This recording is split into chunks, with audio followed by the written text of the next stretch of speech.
What's going on, guys? Nick from Ralph Consultants back with another video.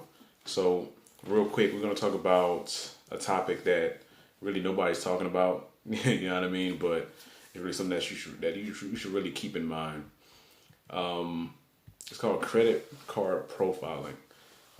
If you're not familiar with it, I'll probably put a YouTube video down that kind of describes it. But basically, what it is, let's say, for example, you live in, let's say, a rough neighborhood, right? And you go to apply for a credit card. So essentially, you're not going to get the limit that you really expect to get. You know what I mean? For example, let's say you apply for a Navy Federal card. You might get probably about $2,000. You know what I mean? You might have a 760. But because of the zip code that you're in, you're taking that data and you're analyzing it, saying, okay, this area is high risk for fraud, crime, different things like that. So, for example, let's say you up and leave and you move to a better side of town, right? Let's say you apply with a credit card, let's say a Capital One venture card, right? Capital One might give you 15 to 20,000, just because that area is a low crime area. There's low chance of fraud, different things like that. So that's just a little something to keep in mind. Your zip code also plays a factor as well. If you live, let's say for example, your address to where you're renting out of or your apartment. Let's say, for example, if somebody was doing a lot of fraud, let's say chargebacks and stuff like that, that address could be associated with you as well. You know what I mean? They actually have a database. Do a little more research where that database is, because it slipped my mind. But they'll pretty much see you as a risk, just being associated with that address, right? I even noticed this not too long ago.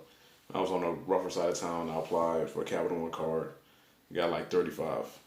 Up to move like a year later, got triple that. You know what I mean? So I was able to verify that still, holds value and holds true. Even your credit card purchases, how much you're purchasing and where you're purchasing at, they can also flag you as a risk with that as well. Used to see stuff like this, I won't say back, probably after the recession of like 2008. Probably seen around stuff like this around 2008 to 2009.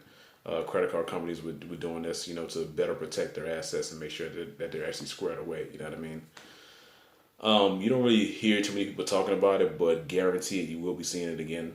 I won't be surprised if, certain things were to happen to, particular people that I know. But, how can you circumvent this? I couldn't tell you because I didn't go through that. I was like in middle school when the last time I've, heard of something like that happening. But moving forward, it will be a topic on more videos on how to, circumvent that. The only thing I could say really off top is use your credit cards paid off. That's it. That's really the best advice I could give in terms of circumventing something like that. It just pay your credit cards off. You know what I mean? Use it, go buy some gas, pay it off, pay some bills, pay it off. You know what I mean? Just do stuff like that because you don't want to get flagged as high risk, right? But anyway, guys, please like, share, subscribe. I'm going to keep dropping knowledge like this as we go and as I get it. So anyway, guys, please share it, like it, comment. Have a good one.